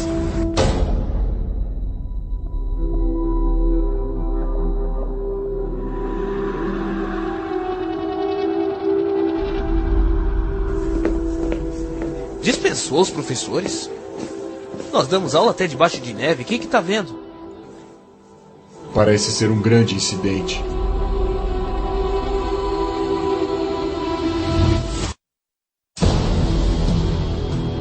Segurança por terra e a CDC. Reportaram ataques. Em Boston e em Filadélfia. Oficiais da Casa Branca dizem que a CIA possui defesas contra armas químicas. Não consigo entender o que disse. Estão todos mortos lá fora. O que está acontecendo? Perdemos contato. Mas com quem? Com todos. O governo testou algo, mas deu errado. Agora a Califórnia está incluída nas áreas afetadas. As autoridades acreditam que, pelo número de ataques, os terroristas não são os responsáveis. Esta é a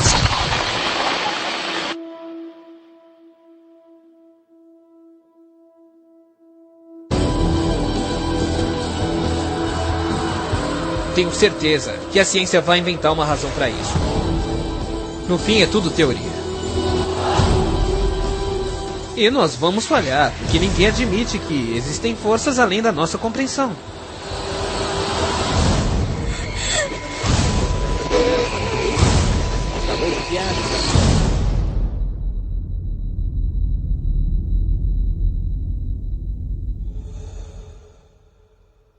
O filme foi escrito e dirigido pelo M. Night Shyamalan.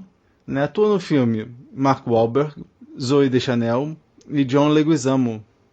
Em questão de minutos, estranhas mortes ocorrem em várias das principais cidades dos Estados Unidos. Elas coincidem em 2 pontos: desafiam a razão e chocam pelo inusitado com que ocorrem. Sem saber do que está acontecendo, o professor Elliot Moore apenas quer encontrar um meio de escapar do misterioso fenômeno. Apesar de ele e sua esposa Alma estarem em plena crise conjugal, os dois decidem partir para fazendas da Pensilvânia juntamente com Julian, um professor amigo de Elliot, e Jess, a filha dele de 8 anos. Lá, eles acreditam que estarão a salvo, o que logo se mostra um equívoco. Essa sinopse vem do site Adoro Cinema. Assim, dando spoiler desse filme, eu vou dizer que esse filme marcou profundamente o Ricardo Salles. Eu acho que o Ricardo Salles não teria essa postura que ele tem hoje como ministro do Meio Ambiente se ele não tivesse visto esse filme. Eu fiquei, gente, quem é Ricardo Salles? Foi alguém que bateu, depois que eu me toquei. Eu tava aqui completamente imersa na diegese do Shyamalan. Eu tava lembrando de Brasil, eu escolho assistir Shyamalan pra fugir de Brasil. Desculpa. Não, agora é sério. Você vê ele postando a foto assim, tipo, junto com uma dele legal, você fala assim, ele fez isso por causa do... Ele viu o fim dos tempos, ficou traumatizado, falou assim, aqui no Brasil isso não vai rolar, vou desmatar tudo antes que as plantas se revoltem conosco. Mas agora, sério, o que a gente tem a impressão, o pessoal desse podcast que eu escutei, o Dofcast, né, eles falaram, e aí isso daí me despertou, eu falei assim, não, isso faz todo sentido, é que assim, o Dama na Água, que foi o seu filme anterior, era tido por ele como o seu filme mais importante. E justamente por não ter, né, tido, né, muito retorno, tanto de crítica quanto financeiro, eu acho que ele falou assim, quer saber, vou fazer uma coisa mais light, mais divertida, por assim dizer, né? E aí eu acho que ele acaba se inspirando em filmes B dos anos 60, especial dos anos 70, né, que você tem a revolta da natureza, né, porque quando os filmes de ficção científica de monstro, né, dos anos 50, né, geralmente figuram assim um monstro grande, né, uma aranha gigante, ou um lagarto gigante, sabe, isso geralmente tem a ver com a apreensão que o pessoal tem em relação aos testes nucleares, essas coisas assim.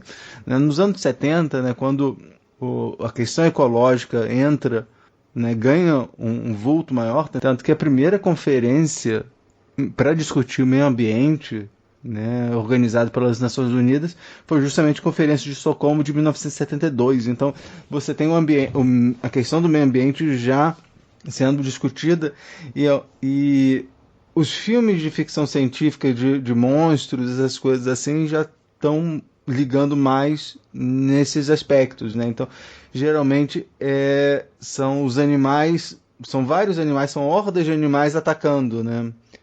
Então você vai ter o Phase 4, que são as formigas, vai ter outros que tem formiga também. Mas é sempre os filmes de ficção científica de ataques de bichos, geralmente é um exército de bichos, e geralmente são bichos se atacando de volta o ser humano que está destruindo o planeta, como continua destruindo. E eu acho que é mais ou menos isso, eu acho que isso meio que inspirou o Shyamalan para fazer esse filme, né? Ele não quis, ao que parece, né, porque a gente acha exatamente para fugir desse estigma que ele sofreu, né? Na verdade, eu acho que ele, mais do que qualquer outro diretor, ele sofreu esse troço de não, todo seu filme tem que ter plot twist, né? E aí nesse filme um personagem no começo do filme fala assim, o troço é isso, né?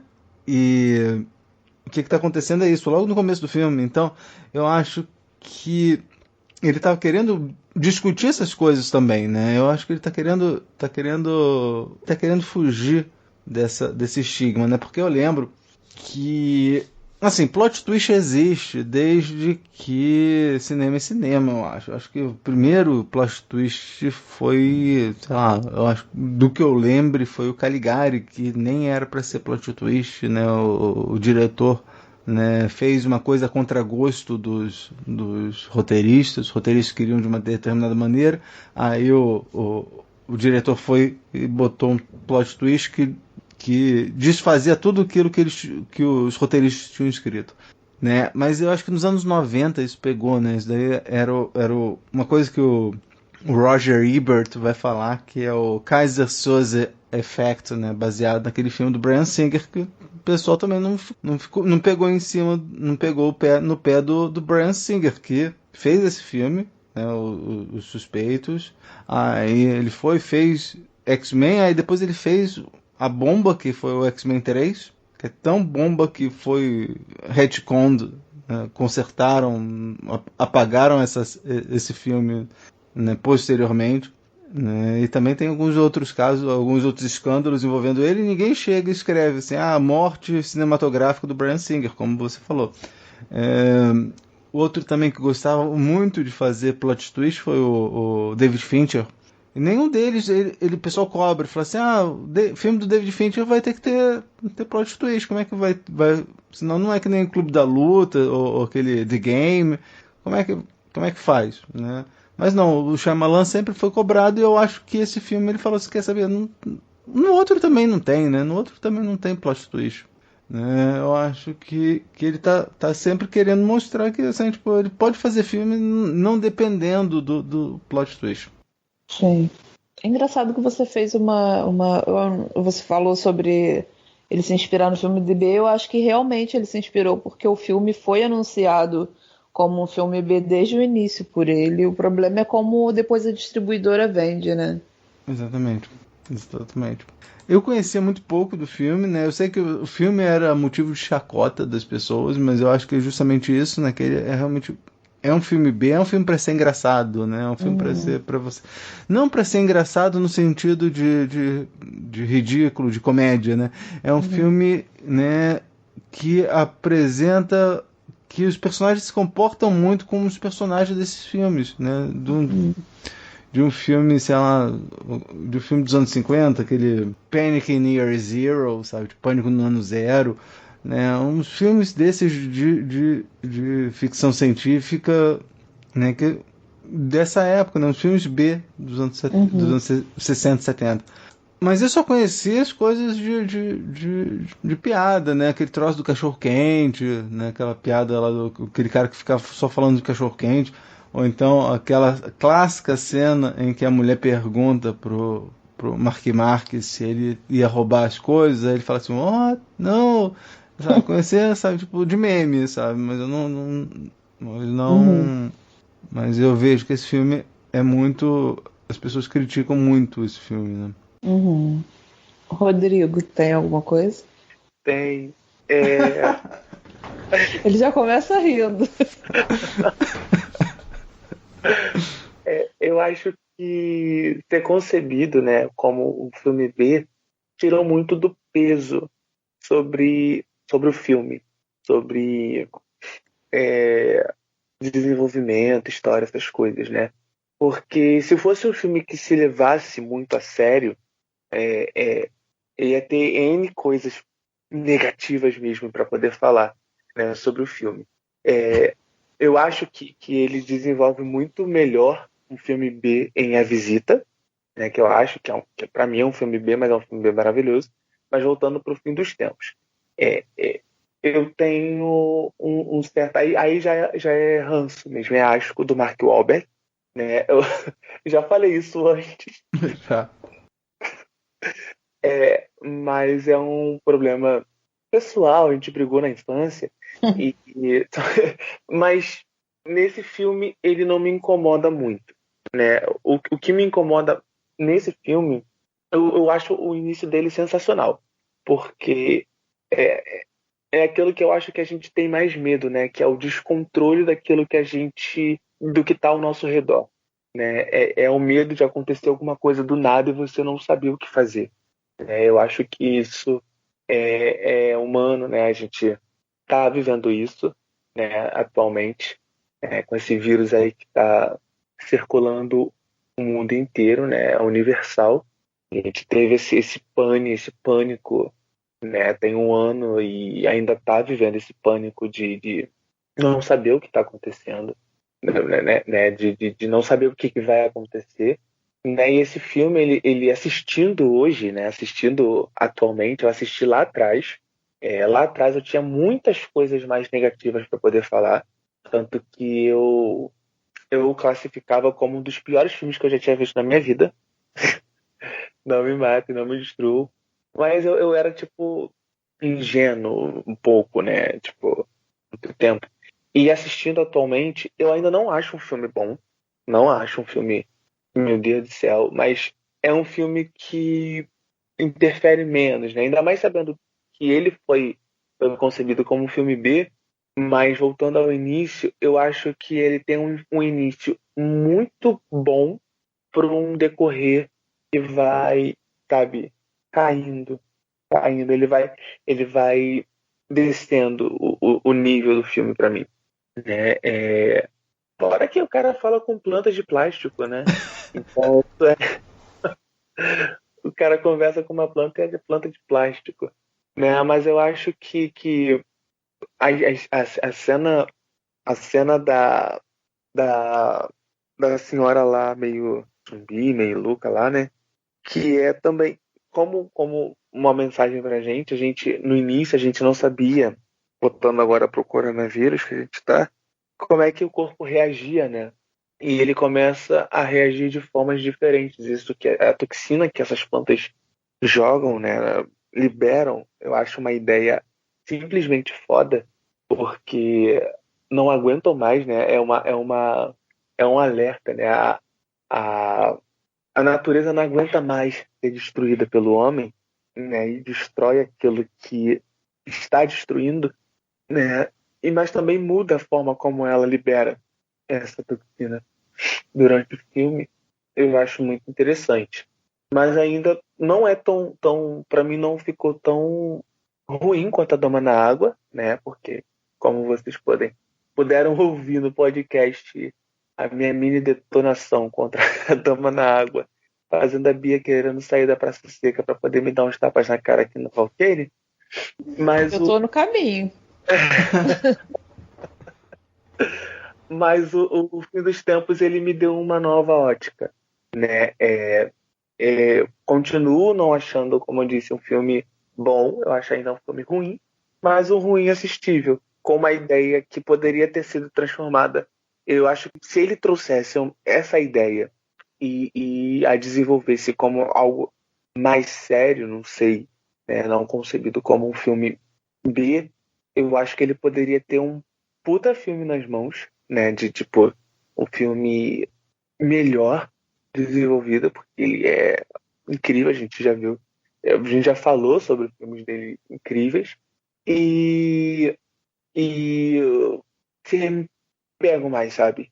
Tá? Eu li coisas horríveis sobre ele, que era um cara, lendo agora, né, as críticas, que eu peguei algumas críticas para poder ler, foi chamado o cara de medíocre, de chocre, de sem criatividade, sem determinação, né? E isso veio logo depois também das críticas da Dama na Água. Então, cara, é pra abalar qualquer pessoa, né? Críticas são bem-vindas, a menos que sejam construtivas. Né? E ser chamado de, acho que, a menos que seja um certo ser, né, que rodeia nosso país, ser chamado de chocre é uma coisa muito forte. Né? E é isso. Desculpa estar alertando que minha sinusite começou a atacar aí esse tempo meio louco. A meu tá começando a arder, minha voz começa a ficar. Achei que você estivesse chorando de arrependimento. Tá brincando? Não é arrependimento.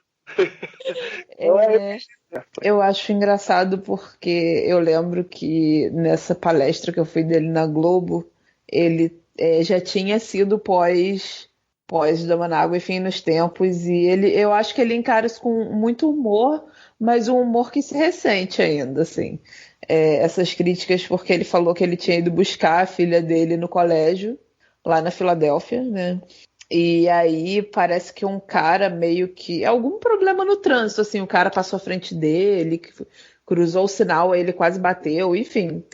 Alguma coisa assim de trânsito aconteceu que ele colocou a cabeça para fora do carro para falar alguma coisa, e aí o cara reconheceu ele, e aí falou alguma coisa, vê se dirige melhor. Mas não é só e faz filmes melhores também. E foi embora, assim, sabe? Tipo, no acidente de trânsito. E ele ficou meio tipo, caralho, sabe? Que desnecessário. Mas, assim, eu fico bem dividida com esse filme. Eu acho que... Eu tô pensando aqui, vocês estavam falando, assim, a análise do Thiago, acho que foi um pouco... que amenizou algumas coisas no meu coração. Mas, assim, eu fico dividida com esse filme. Primeiro, ele é dos filmes dele, tirando o Depois da Terra e o Avatar, eu acho que é dos filmes autorais dele o que eu menos amo, assim. Eu não desgosto, mas é o que eu menos gosto. Só que ele tem filmes ele tem coisas no filme que eu amo muito. principalmente em termos de direção. Os enquadramentos eu lembro que eu vi no cinema umas 2 vezes, e eu lembro que a primeira vez que eu vi no cinema eu fiquei, caralho. Um que me marcou muito, eu lembro muito bem até hoje, foi aquele contra-plongé com as pessoas pulando do telhado, se suicidando. Eu achei maravilhoso esse plano, assim. E eu também nunca mais consegui passar por um local parecido com um parque ou uma praça sem imaginar que vai todo mundo travar e começar a andar para trás. E todas as cenas de suicídio coletivo eu acho muito boas, assim. Acho que foram cenas muito bem construídas, mas, por outro lado, eu também não gosto muito do Mark Wahlberg, então talvez isso já tenha um...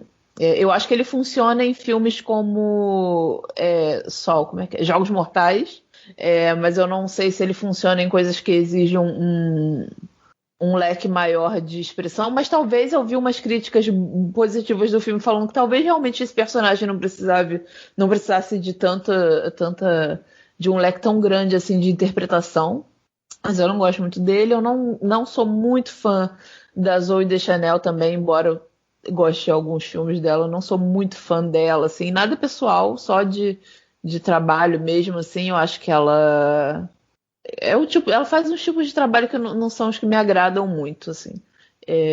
Eu gosto muito de John Leguizamo, que eu acho que foi pouco aproveitado no filme.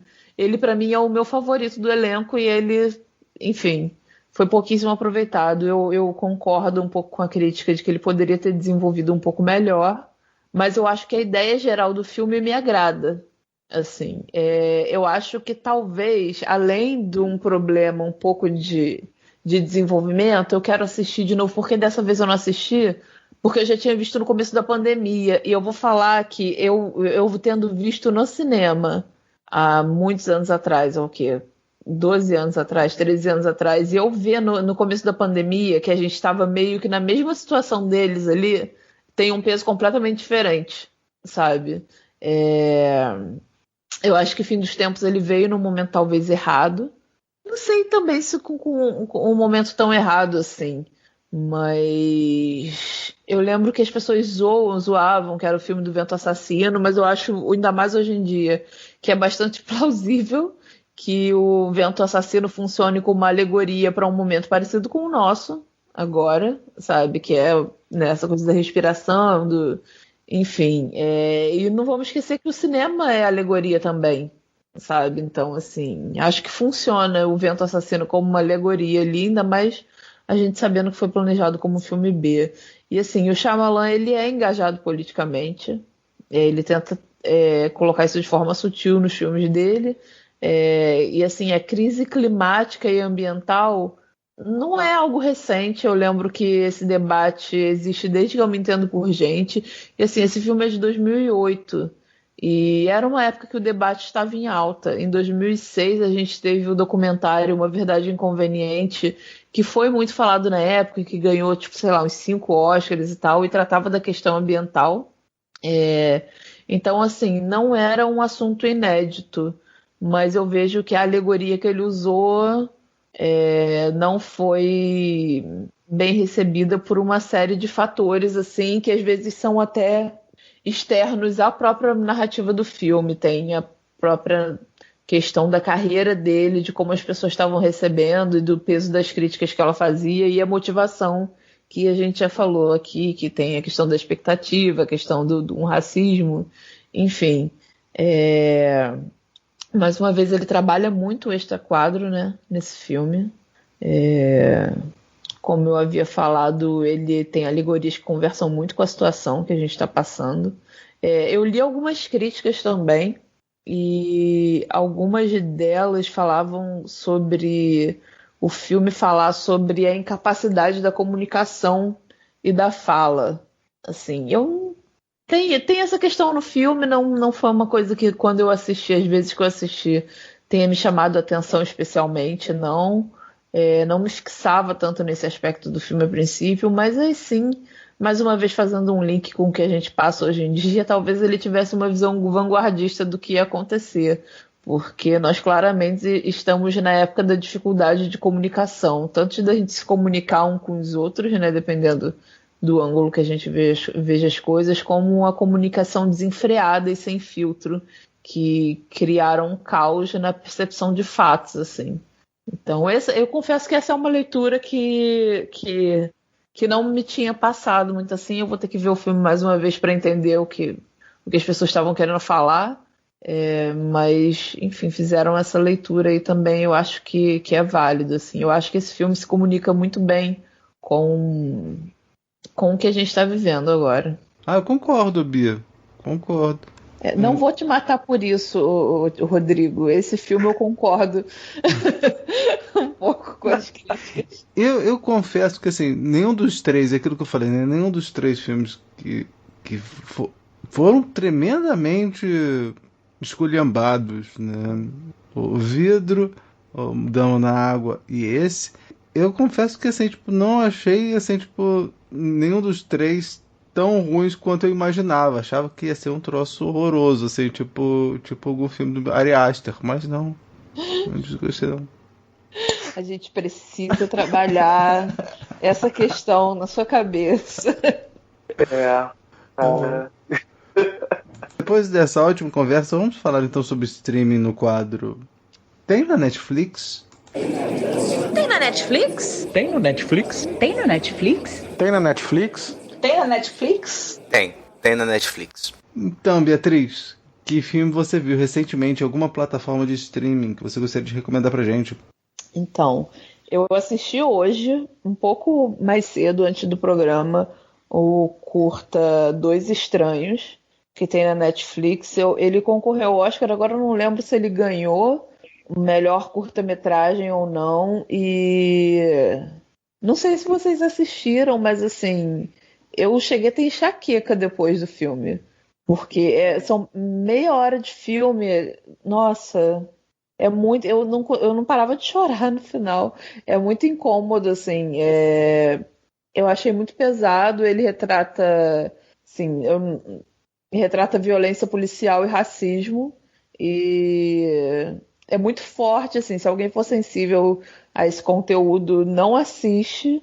Eu achei muito, muito pesado, assim, mas eu achei a ideia do filme muito boa, mas muito pesada. E você, Rodrigo? Antes eu vou só comentar sobre o Dois Estranhos. Eu não assisti justamente porque eu tenho uma sensibilidade muito forte para filmes que retratam racismo, ou séries, ou qualquer coisa que seja. Até hoje eu não consegui assistir Olhos que Condenam por conta disso. Eu tenho muito medo de, tipo, sabe, mexer muito com coisas que a gente vive, sabe? Então, eu tento me afastar um pouco e me preparar para poder assistir, mas esse curso tá na minha lista para poder assistir. Só para poder fazer um comentário. Então, eu não vou indicar um, mas eu vou indicar 4 filmes. Olha, mas não vou comentar sobre todos. É a quadrilogia do Indiana Jones, que tá na Netflix.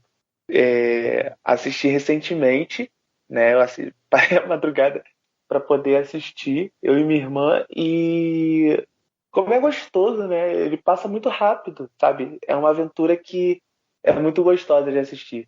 Então, para quem ainda não assistiu, ainda não conhece Indiana Jones, eu acho que é meio difícil, né? Tem um deslize ali no segundo e no quarto filme, mas são deslizes bobos que dá para assistir. Eu gosto muito da quadrilogia. Então, a dica é a quadrilogia do Indiana Jones.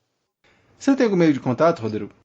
Eu tenho meu Instagram, né? Eu ainda não sei utilizar o Twitter, né? Depois de anos de programa de Twitter, mas o meu Instagram é o Metida Crítico, né? Que eu posto algumas coisas lá, e o meu pessoal, que é o Rodrigo da Maicê.